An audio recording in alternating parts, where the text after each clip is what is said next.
Narmadapuram Lok Sabha seat जहां सियासी समीकरण दिनों दिन बदल रहे हैं। वैसे तो ये बीजेपी का गढ़ है, लेकिन कांग्रेस के सामने चुनौतियां भी कम नहीं।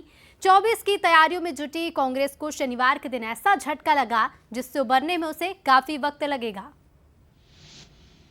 होशंगाबाद लोकसभा सीट पर बीजेपी ने दर्शन चौधरी को अपना उम्मीदवार घोषित कर बढ़त बनाई, तो अब चुनावी बिसात पर ऐसी चाल चली कि तैयारियों में जुटी कांग्रेस चुनाव से पहले ही बिखरती नजर आ रही है। नर्मदापुरम सीट पर अपना प्रभाव रखने वाले वरिष्ठ कांग्रेस नेता सुरेश पचौरी ने चुनाव से ठीक पहले बीजेपी का दामन थाम लिया और उनके साथ पूर्व विधायक अर्जुन पलिया और दिनेश ढिमोले के साथ प्रदेश कांग्रेस उपाध्यक्ष सतपाल पलिया के पार्टी छोड़ने से कांग्रेस को बड़ा झटका माना जा रहा है।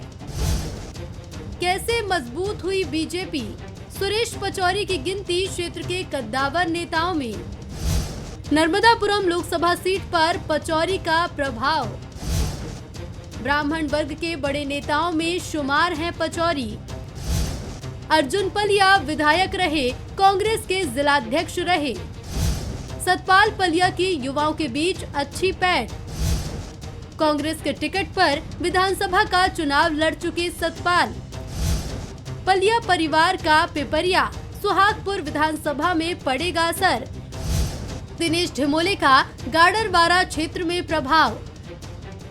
बीजेपी जहां कांग्रेस नेताओं के बीजेपी में आने का स्वागत कर रही है, तो कांग्रेस पार्टी छोड़कर जा रहे नेताओं पर तंज कस रही है।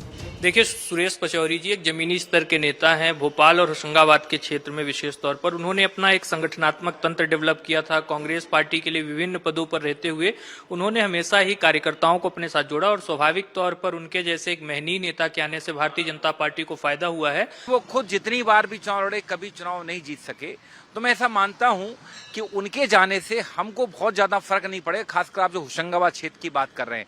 बाकी एक बात तो स्पष्ट कर दूं, सुरेश पचौरी जी मन से पहले ही भाजपा में जा चुके थे। आज सिर्फ उनका शरीर कांग्रेस छोड़कर भाजपा में गया, ये हकीकत है सुरेश पचौरी जी की। नर्मदापुरम सीट की चुनावी बिसात पर बीजेपी 2.5 घर आगे चल रही है। कांग्रेस इस सीट को जीतने की कोशिश में है, लेकिन तैयारियों के बीच नेताओं के पार्टी छोड़ने से कांग्रेस कहीं न कहीं कमजोर हो रही है। अब देखना होगा कि क्या इन बदले हुए समीकरणों का फायदा बीजेपी को मिलेगा या कांग्रेस इस झटके से उबरने में कामयाब होगी। Bureau report, Bansal news. और फिलहाल रुकेंगे एक छोटे से ब्रेक के लिए। आगे देखिए कुछ और खास पॉलिटिकल खबरें।